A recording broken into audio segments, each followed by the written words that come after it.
it will start at the end of the program. So we will have a function defined everywhere with value 0. Here we know that the program will terminate. And now, depending on what happens in the program, we will create new pieces of this function. We will maybe split the function into different pieces. Typically, when we have conditions that will appear in the program, we will then modify these pieces, generally when we have assignments. And then when we have loops, we will have to iterate this many times. We're creating new pieces with different values. And now this is the interesting part here. We're going to have basically a loop that will discover new parts of the domain space of values for the variables of the program on which the program terminates. And we have to sort of predict the value for a ranking function for the state that we haven't seen yet. So this is what the widening will do. So the widening will try to get basically a ranking function for the rest of the states that we haven't seen yet. And the interesting bit will be that this widening can also be incorrect, can give completely random choices in a sense, and is designed in such a way that it can correct itself after the next iteration. We will see this tomorrow. And at the end of the program, we will have basically, at the end of the analysis, we will have a defined function. So wherever it is defined, we know that the program terminates. Wherever it is not defined, we will have no. Okay.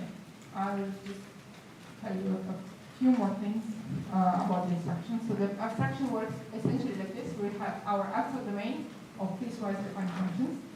And there is only a gamma here. There is no alpha. This is the point where we lose the alpha. Okay, so here we have our concrete termination semantics, the one that we just defined denotationally. So we're going to define one denotationally in the abstract. And now the important bit is this one, the order. This is the difference between the computational and the approximation order that actually becomes apparent. So here now, when we do the gamma, the domain of the functions are stopped. So we build the function in the fixed point iterations by growing the domain. But when we compare the precision of one domain and the other, we have to actually invert the inclusion of the domains. So we're going to say that a function f1 is more precise than another function f2. The smaller means more precise. If you can prove termination for more states, and it has a smaller value, so we'll estimate a fewer number of steps to termination. A less precise one, so this is going to be the case of our abstraction, it's going to be less precise. We will have a smaller domain than the function and a larger number of steps. This is the approximation order. Again, for the computational order, we're going to instead grow the domain and grow the value. Okay, once we have done that, this is for environments to get to the states. The thing that we have had before, we actually have to do the lifting to each point in the problem. Just the decay to make it more formally complete. Okay, so how does this domain look? What are the elements of this domain? They look like this. They are essentially piecewise defined functions represented as decision trees. So we're going to have, for each point in the program, a tree that looks like this.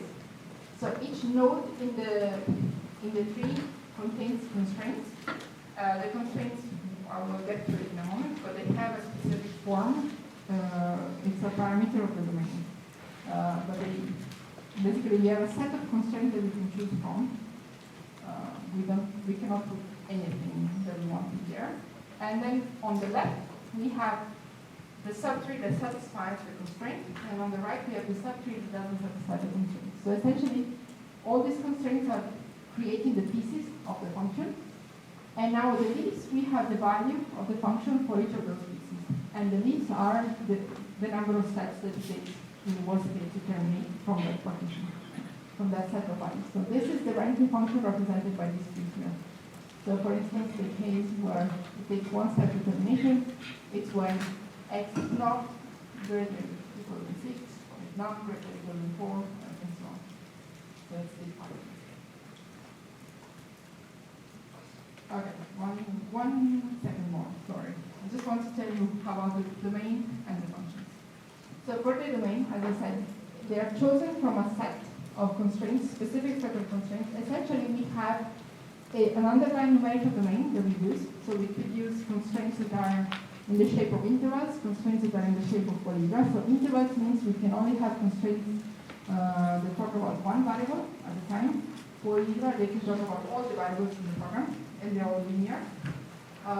So we have actually the neural connection to represent a subdomain set of constraints. It's very simple to do, but essentially these are intervals. So x is assigned to this interval here, y to this interval. This is represented as this set of constraints, essentially. And another important bit about the constraints is that they have to be in a sort of a canonical form, because the important part, what we will need to do with these constraints is that we need to compare them to each other. So they have to be actually ordered. There has to be a proper order between the constraints. And we cannot have constraints that, we cannot have different representations for the same constraints. So essentially the representation that we're going to keep is this one here, where we have an expression. These are the variables in the program, these are constants. And it's always greater or equal than 0, this is the form. And these coefficients here, these constants, are the smallest constant we can have. So everything is reduced to this canonical form. Okay, for the functions, I'm just going to talk about natural value functions. I don't think we will have time to talk about the ordinal functions. So this is the simpler case. So the functions, basically, they look like this. So they are functions from the variables to natural numbers. Plus two special functions, bottom and top. So bottom and top are functions that are undefined. And for the special case, we can consider affine functions here. So these are linear functions of the variables plus bottom and top. Okay, I think we can stop here. We'll see the rest of the domain